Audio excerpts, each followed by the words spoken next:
sorry. Okay, so again, guys, I'm really sorry I look the exact same, but again, it's just a week I have, really, really good week I have to record every day. So hopefully I'll get to that. If I have something to tell y'all every day or sing for y'all every day. Okay, so Christmas Day, like I said in one of my other videos from yesterday, a friend of mine died. In November, a friend of mine died. During the summer, he wasn't a friend, but I had good, close mutual friends with him. And on May 10th of 2011, a good friend of mine, Heath Elan, died.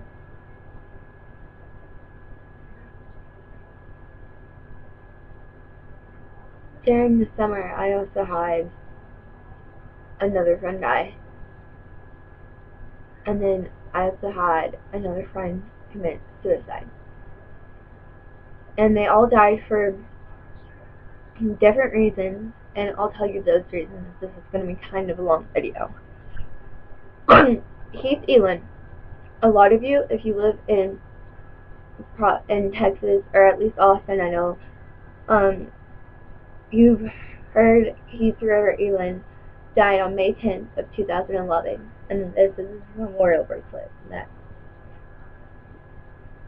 So it says 4/10/95, which is his birthday.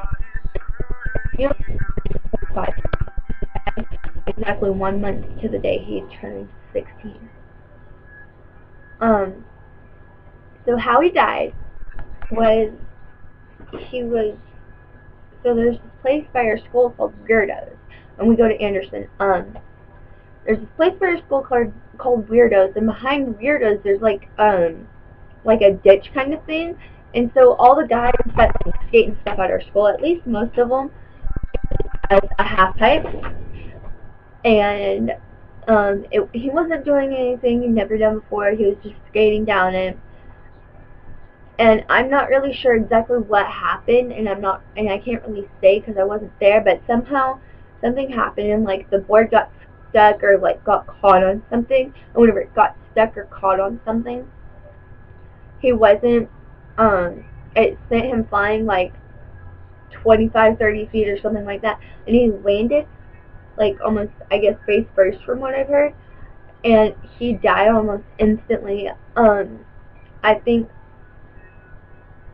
one of his best friends named Paul was there, and from what I've heard, apparently he gave him CPR or something, and that was able to keep his organs fresh.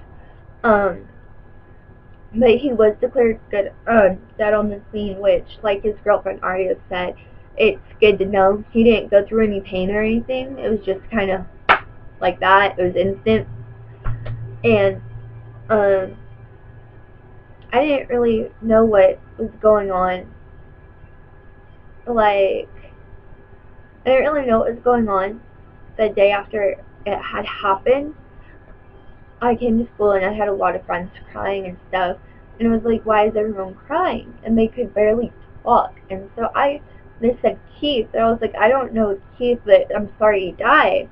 And so eventually that day in history, I was up there and one of my really good friends was crying. And I was like, why are you crying? Like, she was bawling. She was really good friends with Heath, too. Because Heath had died. She was like, Heath died. And I was like, Heath.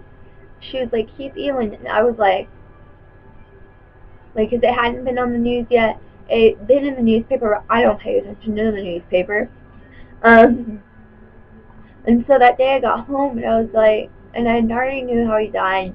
I wasn't quite crying yet because I guess I just hold mine until the last minute, which is probably really bad. And so I got home and they made an announcement, like they did the little pull-out thingies, and said that he had died and how he died and stuff. And my mom was like, did you know him? I was like, yeah, blah, blah, blah. And so the next day, we all wore black in honor of Heath. And I've never, oh my gosh, it was amazing how many people either just wanted to honor that kid or just knew him, period, because um, I've never seen so much black at once in my life. Like, it looked like a black sheet of paper with all these little, like, heads in it. It was amazing. And then so and then that Friday, we all wore purple. Purple and red were his two favorite colors, and we had a candle lighting there. And the news came, and no one even cared about any of that. It was just the time we got to talk to his mom, tell her how we met him, what he did for us, and Heath was one of those guys, like, you never saw him without a smile on his face. He was nice to everybody.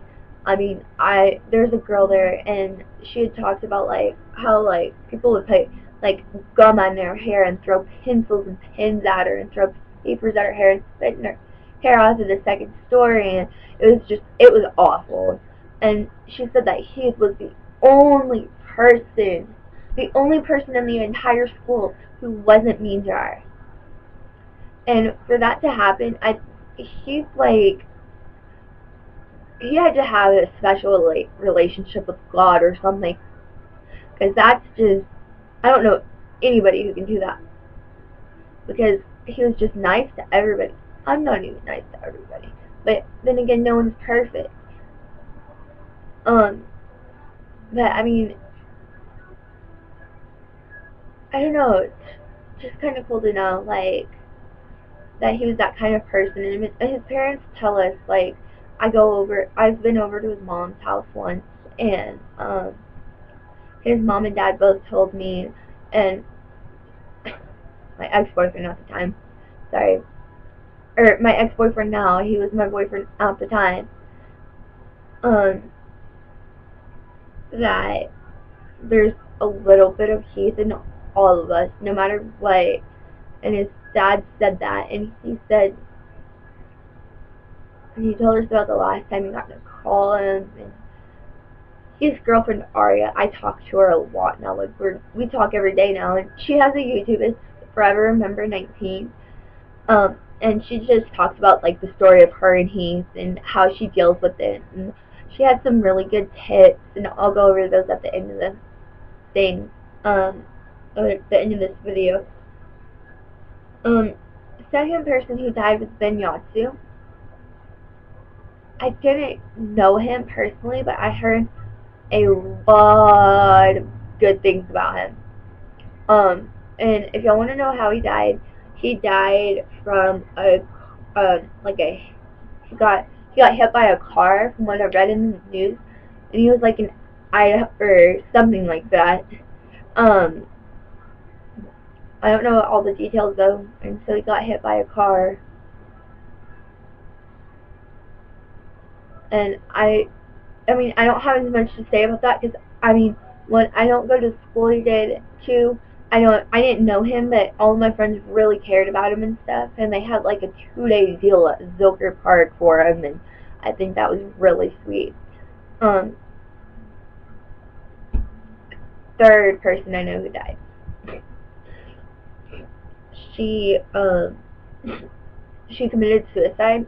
I'm not going to say her name or anything, but she did commit suicide, and something told me to call her the night that she did it, or like text her and say, "Are you okay? What's going on?" And I didn't. And I mean, like, I kind of blame myself for it, but I know that I shouldn't. I know that hopefully she's in a better place now. Um, and that was really sad. And I've dealt with friends committing suicide before. She was like my third or fourth friend who has. I don't. Anyways, um, she would always talk to me whenever I was going through hard times, and I'd always talk to her whenever she was going through really hard times too. And yeah, it was just, I don't know, it was a shock to me.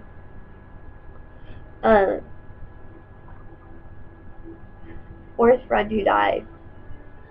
I don't want to talk about it much, but he died off of an overdose, and of course that's not going to be in the news or anything, but that's how he died.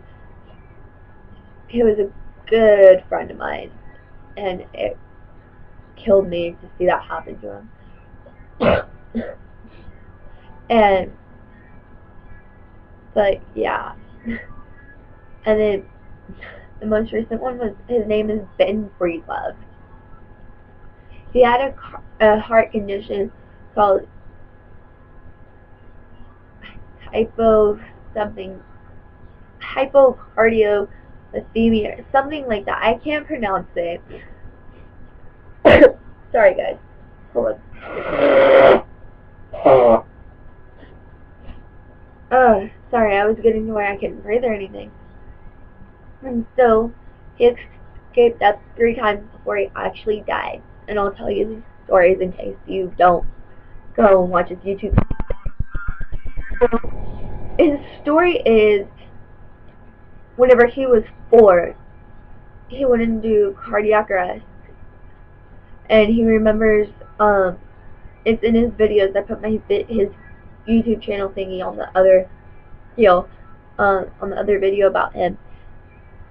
And so he went into cardiac arrest and saw a big bright light. There was no lights in the hallway, and his mom didn't see anything. The second time was during the summer. He had to have a pacer put in his heart too. But second time was during this summer 2011. He went into surgery for his tonsils. He said it was like normal everyday tonsil or surgery for doctors to perform. So I'm thinking he just went in there for like tonsillectomy, like to get his tonsils taken out. And he went into cardiac arrest again, and then the third time was, I guess, a couple weeks ago. He said like December 6th or something. And he felt like he was about to pass out. Sat down on a bench, passed out, woke up with the EMS around him, and they were able to bring him back. So that's 3 times that kid cheated death. He couldn't play any sports that his friends played, he could do sports, but he couldn't like play them all the time.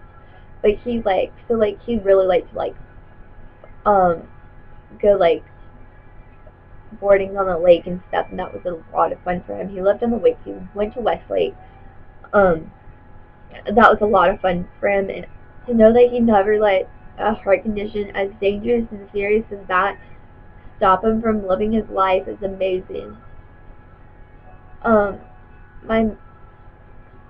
I want to tell you guys is, if you lose someone, a really good friend close to y'all or something, let me know or talk to someone about it. His girlfriend, the one who I told y'all about earlier, Aria, she makes YouTube videos about it. That's what's helping her. She's making YouTube videos about how they met or how she's dealt with it. And I think that's really cool. And it's amazing. And just find something that helps. And if you can't find anything that helps, talk to me about it. My YouTube and my Twitter are everywhere. Or my Facebook and my Twitter are everywhere. All you have to do. Go to my Facebook, go to my Twitter, I don't care. Just tell me your story. I will be happy to help you. I hope she doesn't mind, but I'm going to give you guys some of Aria's tips. What she did for Heath was she got like a purple binder and she wrote on it, and she said like Heath Eland, and then again, purple and red were his favorite colors. And so she put like a bunch of pictures of him and her in there, and like a picture from his birthday, stuff like that. And you open up the binder. She shows this to us on YouTube. You open up the binder, and then there's a purple pen. There's a purple pen, and then that pen is inside of a red bow. A red bow. And then she has a bunch of letters she wrote to him. She wrote down text messages from him that were left in her phone. What else was it? She wrote down lyrics from songs that she liked and songs that were, I guess, their songs and stuff. And she kept like note cards. Like I told you at the candle lighting, what we did was we were all able to write like little note cards cards to her family. I need to get my shoes on. I'm sorry, guys, but my grandma's coming. Anyways, so what we did was we got like little note cards and wrote on them like the story of how we met Heath and what he did for us and how good of a kid he was and how you never saw him without a smile on his face. And so her parents, or like some of us wrote to Arya. So his parents gave some of those to Arya, and the ones that were written to Arya, of course, she got to keep. Um,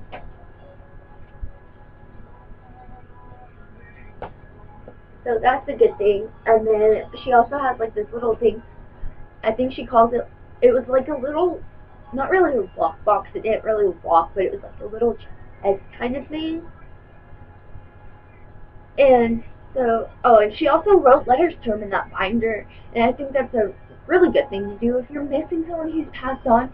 Write letters to them. I mean, they're not gonna get them, but it's still a good thing to know, like, to send them to them, or to at least write them and say, this is how much I miss you, and this is how much I care about you still, and this is what everyone going. Um, just stuff like that. And then another thing she did was she had like a little box thing, and so in this box she had their bracelets from homecoming.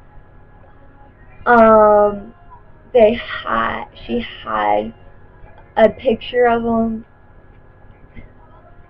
I think they was playing soccer or something in there. Had a lock of his hair, because I think that's really cool that she got to keep that. Um, and then his parents also gave her back some stuff that she had bought for him and stuff. And so one of them was, so in Austin we have this thing called Bob Marley Fest, and it's just like a thing for everyone to gather around and like have fun, and it's like Bob Marley's birthday kind of thing. And so they had went there, and it was for her birthday, and Arya was on a budget, but Arya was like, you can buy whatever you want. I don't care. Just I'll get you whatever you want because it's your birthday. uh, and so he tries out this hat, and this hat, it's like black, and it has like green and yellow and red, so it's like the Jamaican colors, and then it comes down in the little tie things, and he wore that hat as much as he could.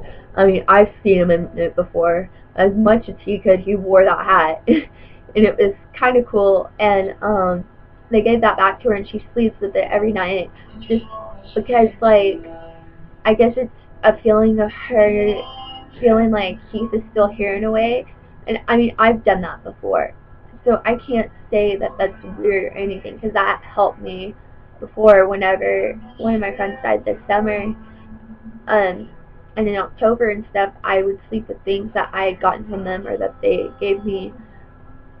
And that helped a lot. And then she got like, I think like 3 or 4 t-shirts, maybe 4 or 5 t-shirts that she had given him, and she got those back, and she just kind of kept those up there. And there's little things that he wrote on, like, she has a couple little dry erase boards in her room, and if you're subscribed to her, or if you've ever watched one of her videos, or she has like a fold out bed kind of thing, I guess.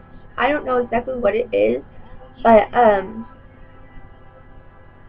so if you look in the back, it says "Stay on Mama More," and then it says "I had the time of my life, H. Elin," so Heath Elin. And I don't know if she wrote that or if he wrote that, but I think that's really cool. And then one of the things he wrote on this little thing, and it had a doggy on it, like that big, I guess, and it's like pink. And anyway, so it's like this little 6-figure person, and it says Heath Elin, and he has this little spiky hair, and I think that was really cute. I have a picture on my phone if y'all want to see what they look like. Hold on.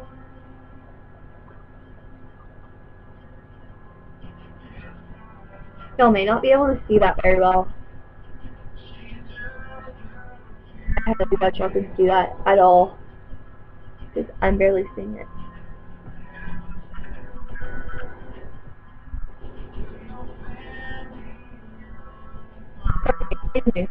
Y'all can't see it, it's fine. But and so that's how she dealt with it, and now she's dealing with it, and she told me, I asked her this last night, is it helping at all? And she said, yeah, it's helping a lot. And I was like, that's good. School-wide, what you can do is, like, we had a big candle lighting, and then we had a gathering at the half pipe as well. So there's a half pipe school, and that was a lot of fun. And so we did candles, and we said, we miss you. Stuff like that. And how school life got over. I guess just individually, he was the kind of guy that, like, if he was gone, he didn't want us to mourn, and I know that. He would want us to celebrate that he was up there and he was spending his eternal life with God. He could play soccer, and he was happy where he was. And so there's no reason to mourn, but it's hard. And everyone started saying after he died, whenever someone dies, they're not truly gone. Oh, I just got chills. I'm freezing now. But anyways, everyone started saying that whenever I am freezing now. That whenever someone dies, they're not truly gone until you let them be. So I'm sorry, that just creeped me out.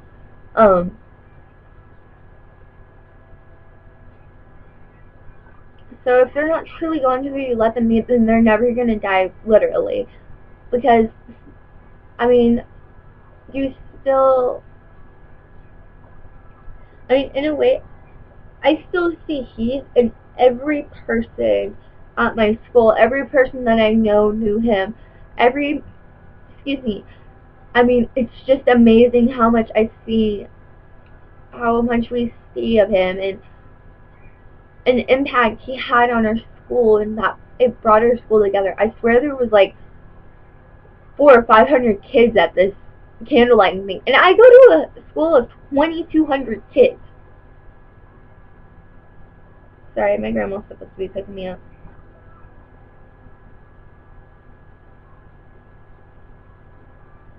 Alright, I've got to go now though, and so that's just kind of how we dealt with it as a school, as everything else. Alright, hope this helps. Y'all know my Twitter, my YouTube, and my Facebook if y'all ever need anything. I love y'all.